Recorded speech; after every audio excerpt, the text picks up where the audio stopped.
बेरे फुजायाव डिमाकुसियाव मैदेर मानसिनि सौग्रावलायनाय 6 थाल मैदेरखौ होनो थांनायावनो मैदेरनि गाग्लोबनायाव जिउ गोमाबाय सासेनि। उदालगुरि जिल्लायाव मैदेर आरो मानसिनि सौग्रावलायनाया सानफ्रोमबो बांबोगासिनो दङ। भारत भुटान सिमना ओनसोलफोराव मैदेर मानसिनि सौग्रावलायनायाव दिनै सासे सुबुंनि जिउ खहा जायो। सोरांसौसि समाव गामियारि ओनसोलाव हाबफैनाय मासे 6 थाल मैदेरखौ होसोनो थांनायावनो बे जाथाया जायो।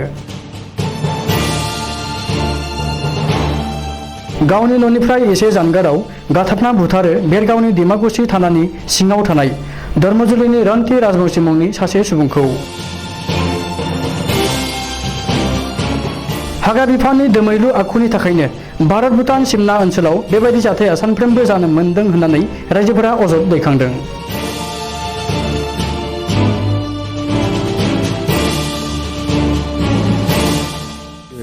মানে চাওক আজি মোৰ খুৰা ৰাতি 10 বজাত ডেথ হ'ল। হাতী খচিলে গছকিলে তেখেতক। চাওক আমাৰ ইয়াতে হাতী অঞ্চল সকলোৱে জানে, ৰাজগড় অঞ্চলটো হাতীৰ অঞ্চল। তো ইয়াতে ফৰেষ্টৰ অফিচৰ মানুহ আমি এতিয়ালৈকে জনামতে 3জন মানুহ ছুটিত আছে, লিফ্টত আছে। এতিয়া এনেকুৱা ইফালে হাতী সিফালে হাতী সকলোৱে জানে। আজি এমাহ 1.5 মাহৰ পৰা হাতী ইফালে সিফালে হাতী হৈ আছে। এই তেনেস্থলত ইয়াতেতো লিফ্ট ল'ব লগা কোনো হেৰিয়ে নহয় ন, কিন্তু লিফ্ট দিছে তেখেতসকলে। লিফ্ট কিহৰ কাৰণে লয়? ইমান ইমাৰ্জেঞ্চি পইণ্টত যদি লিফ্ট লয়, আৰু অসম চৰকাৰক মই এটাই ধিক্কাৰ অসম চৰকাৰৰ ওপৰত, কিয়নো চাওক আমি ইয়াতে এই হাতী অঞ্চলত য'ত ফৰেষ্টাৰ লাগে আমাৰ 100জনতকৈ অধিক, তাত ফৰেষ্টাৰ দিছে মাত্ৰ 15জন। আমাৰ ৰেঞ্জাৰ অফিচত যিটো তাত 15জন ফৰেষ্টাৰ, 15জন থাকিব লগা হয় নেকি কওকচোন? ইয়াতে মিনিমাম 100জন থাকিব লাগে থাকে মাত্ৰ।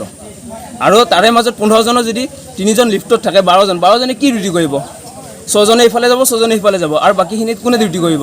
এই যিখিনি জেগাত ডিউটি কৰে তেখেতসকলে ইফালৰ পৰা ডিউটিৰ পৰা ঘূৰাই দিয়ে বাৰু। ঘূৰাই দিয়াৰ পিছত যিখিনি জেগাত মানে তেখেতসকল নাথাকে সেইখিনি জেগাত অত্যাচাৰ কৰে। তেনেকুৱা অত্যাচাৰৰ ফলত আজি মোৰ নিজৰ খুৰাক মই নিজে হেৰুৱাব লগা হৈছে। তাতকৈ মোৰ দুখৰ বিষয় একো নাই। সেয়েহে আপোনালোকক মই এটাই আহ্বান জনাওঁ, আৰু আপোনালোকৰ জৰিয়তে মই অসম চৰকাৰক এটা অনুৰোধ জনাওঁ যে তেখেতসকলে আমাৰ অঞ্চলত যাতে নেকি ফৰেষ্টাৰ বিষয়ক মানে আৰক্ষী বিষয়া নেকি অলপ বাঢ়াই দিয়ে, তাৰ বাবে মই এইখিনিয়ে অনুৰোধ কৰিছোঁ। ৰাজবংশী নামৰ মানুহজনক হাতীয়ে গছকি মাৰিলে। তো এই মানুহজনে আজি দেখা পাইছে সকলোৱে, আপোনালোকে সকলোৱে দেখা পাইছে যে এই পৰিৱেশ ঘৰুৱা, যিটো এই ঘৰুৱা কণ্ডিশ্যন, ইমান দুখীয়া পৰিয়াল। গতিকে এই দুখীয়া পৰিয়ালবৰ্গক যাতে চৰকাৰৰ পৰা কিবা এটা সুবিধা দিয়ে, আমি সেইটো অনুৰোধ কৰিছোঁ। আৰু আমি এটাই কথা অনুৰোধ কৰিছোঁ, যিহেতু আমাৰ ফৰেষ্টৰ যিটো ষ্টাফ আছে, এই ষ্টাফত বহুত মানে পৰিয়াল কম, গতিকে এই পৰিয়ালটো যাতে বঢ়াই দিয়ে। আৰু এই পৰিয়ালৰ লগতে গাড়ী এখনো লাগে আমাক, কিয়নো যিখিনি পৰিয়াল আছে এই পৰিয়ালখিনিয়ে আমাৰ ৰজাগড় এৰিয়াটো খুব ডাঙৰ। গতিকে গোটেই মানে হাতীৰে মানে ভৰি পৰে, ৰাতিটো হ'লে আমাৰ টোপনি নাহে। গতিকে এফালে গ'লে এফালে মানে নাতে। গতিকে আৰু যদি পৰিয়াল দিলে হয় বা গাড়ী এখন দিলে হয়, তেতিয়াহ'লে গোটেইখিনি আমি কভাৰ কৰিব বুলি আশা কৰোঁ। কাৰণ কিয়নো যিহেতু আমি নিজে সিদিনাখন গ'লোঁ, বৃহস্পতিবাৰ আমি গৈছোঁ, তেওঁলোকে ৰাতি টোপনি ক্ষতি কৰি ৰাতিপুৱা 6টা বজাত মানে ফৰেষ্ট অফিচ যাই পাইছে। গতিকে এতিয়া আমি ভাবোঁ যে পৰিয়াল যদি আমাৰ বেছি হৈ যায়, তেতিয়াহ'লে যিফালে মানে মাতে সেইফালে যাব পাৰে।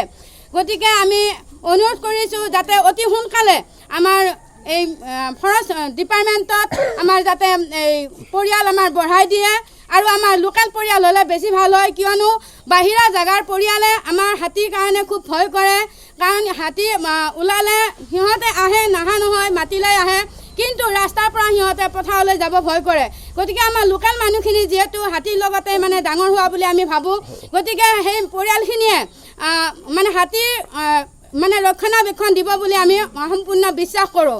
গতিকে আমি অনুৰোধ কৰিছোঁ চৰকাৰলৈ অতি সোনকালে আমাৰ ষ্টাফটো বঢ়াই দিব লাগে আৰু গাড়ী দিব লাগে।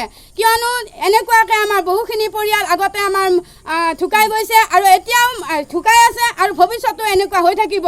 গতিকে যাতে ভৱিষ্যতে এনেকুৱা নহওক, আমি এতিয়াই আপোনালোকক আমি অনুজ্ঞা দিছোঁ যাতে অতি সোনকালে আমাৰ ষ্টাফটো বঢ়াই দিব লাগে, আৰু আমাৰ পৰিয়ালখিনি যাতে সদায় চিৰজীৱী হৈ থাকক, আমি সেই কামনা কৰি আপোনালোকক অনুৰোধ কৰিছোঁ।